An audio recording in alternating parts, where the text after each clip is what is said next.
Hi പ്രിയ തേനീച്ച കർഷകരെ, ഇന്ന് നമ്മൾ പിരിക്കാൻ പോകുന്നത് ഈ കൂടാണ്. ഈ സമയത്ത് നമ്മൾ പിരിക്കേണ്ടത് എങ്ങനെയാണെന്ന് ഈ സമയത്ത് പറയുന്നത്. ഏത് രീതിയിൽ പിരിക്കണം, അതിൻ്റെ വിവിധ വശങ്ങളെപ്പറ്റി ഇന്ന് ഞാൻ പറയുന്നുണ്ട്. എല്ലാവരും ഇത് ശ്രദ്ധാപൂർവ്വം മുഴുവൻ കാണുക. അതുപോലെ തന്നെ നിങ്ങൾക്ക് ഇഷ്ടമാണെങ്കിൽ ലൈക്ക് ചെയ്യാനും അതുപോലെ തന്നെ സബ്സ്ക്രൈബ് ചെയ്യാനും മറക്കരുത്. കൂടുതൽ ആൾക്കാർ ഷെയർ ചെയ്യുക. നിങ്ങൾക്ക് ഒത്തിരി ഉപകാരപ്പെടുന്ന വീഡിയോയാണ്. നിങ്ങൾ ഈ വീഡിയോയിൽ ക്ഷണിക്കുന്നു. അതിൽ കൂടെ നമുക്ക് ഉറക്കുകയാണ്. കൂടിനടുത്തായിട്ട് നമ്മളൊരു സ്റ്റാൻഡ് വെക്കുകയാണ്.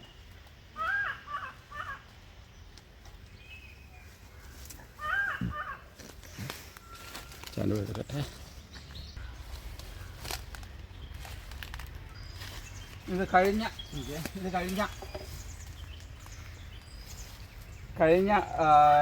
ഒരു മാർച്ച് ഏപ്രിലൊക്കെ ആയിട്ട് പ്രകൃതിയിൽ നിന്ന് തന്നെ വന്ന ഒരു കൂടാണ്. നമുക്ക് നല്ല ശക്തിയുള്ളൊരു കൂടാണ്. ഇതിനെയാണ് പിരിക്കേണ്ടത്. ഇങ്ങനെ ശക്തിയുള്ള കൂടിനെയാണ് നമ്മൾ പിരിക്കേണ്ടത്. പിരിക്കുമ്പോൾ അടകൾ എങ്ങനെ എടുക്കണം ഞാൻ പറയാം. ഇത് മുകളിലോട്ട് തേൻ വെച്ചിട്ടുണ്ട്. അത് നമ്മൾ തുറക്കാൻ പോവാണ്.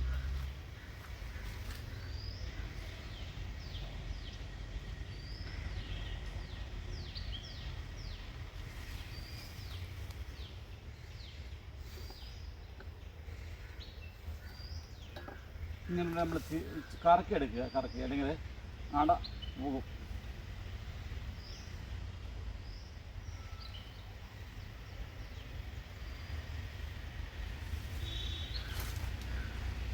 ഇങ്ങോട്ട് നോക്കി, നിറച്ചും തേന കണ്ടോ.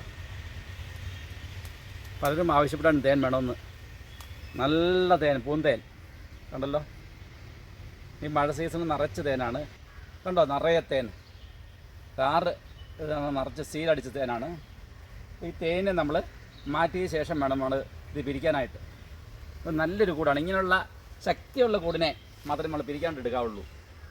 കണ്ടല്ലോ, മുകളിലോട്ട് തേൻ വെച്ചിട്ടുണ്ട്, മഴക്കാലത്തും തേൻ വെച്ചിട്ടുണ്ട്. ഇതിനെ നമ്മൾ കട്ട് ചെയ്ത് നമ്മുടെ കൂട്ടിലേക്ക് കയറ്റി കൊടുക്കാൻ പോവാണ്. സൂപ്പറിലേക്ക് വെച്ചോട്ട് കൊടുക്കുകയാണ്. കണ്ടോ, സൂപ്പറിലേക്ക് വെട്ടി കൊടുക്കുകയാണ്. ഇനി വെച്ച് കൊടുത്താൽ നമുക്ക് ആവശ്യമുള്ളപ്പോൾ തേൻ എടുക്കാം. അല്ലേ അവർ കുടിച്ചോളും.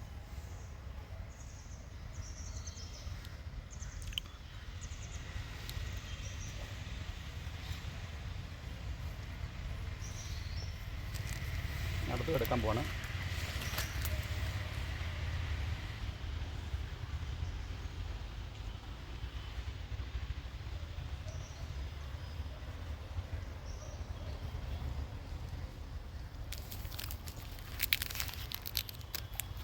പാടാണ്, നമ്മൾ മേൽമൂടിയാണ് കെട്ടിയിരിക്കുന്നത്.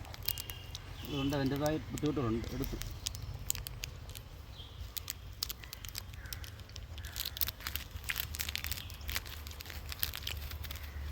അടുത്തത്തിൽ കെട്ടി വെക്കുകയാണ്.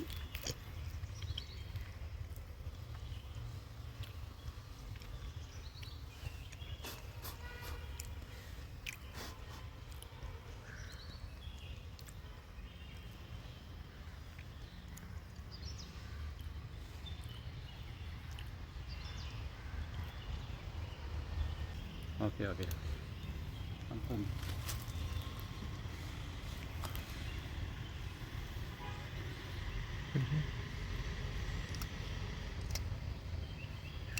ഓക്കെ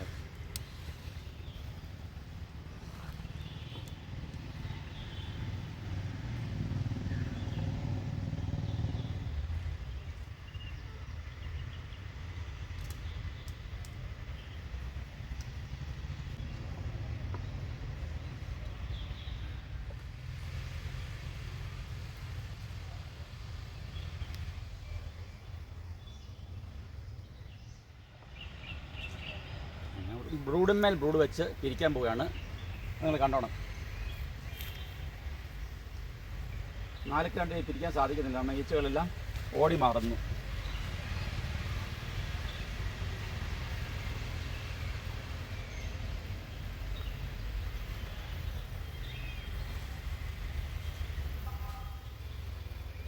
റാണിയെ കാണാത്തോണ്ട് തിരക്കുള്ളതുകൊണ്ട് ഞങ്ങൾ ബ്രൂഡിന്മേൽ ബ്രൂഡ് വെച്ച് പിരിക്കുന്ന മെത്തേഡാണ് ഇപ്പോൾ സ്വീകരിക്കുന്നത്. 4-2 അല്ല, ഉണ്ടോ വേറൊരു ഉണ്ടോ, ഇതൊരു ബ്രൂഡാ. വേറൊരു ബ്രൂഡായിട്ട് ഇതിൻ്റെ മുകളിലോട്ട് വെക്കുന്നു.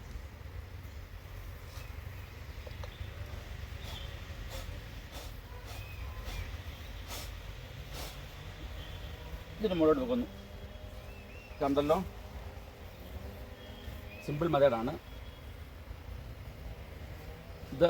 മുകളിലോട്ട് മൂന്ന് അടകൾ വെക്കുന്നു. താഴെ 3 അടകളുണ്ട്. റാണി ഇല്ലാത്ത ഭാഗത്ത് അവർ റാണിമുട്ട ഉണ്ടാക്കിയുള്ളൂ.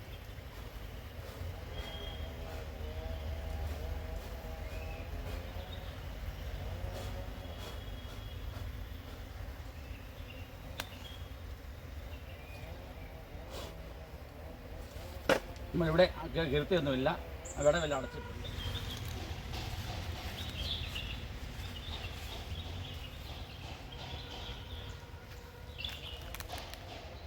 ഉണ്ടല്ലോ, അതിന് നമുക്ക് 2 റാട്ടുകപ്പ ഈ റാട്ടുകപ്പ കൂടെ ഇട്ട് വെക്കാം. 3 എണ്ണം.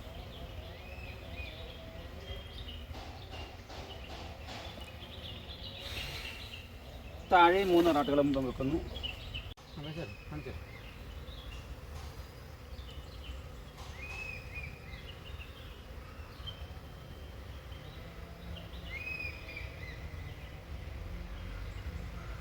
ബേസുമൊക്കെ നമുക്ക് നോക്കി നമ്മൾ വെക്കണം.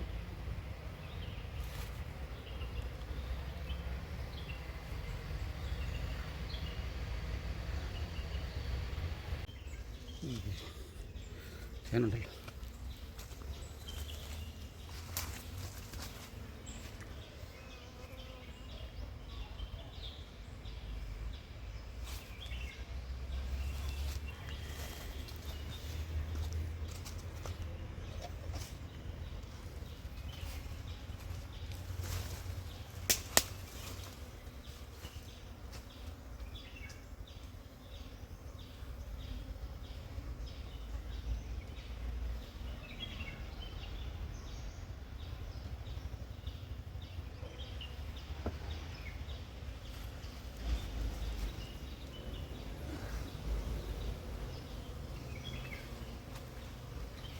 അപ്പോൾ ഇതിൻ്റെ പ്രയോജനമെന്ന് പറഞ്ഞാൽ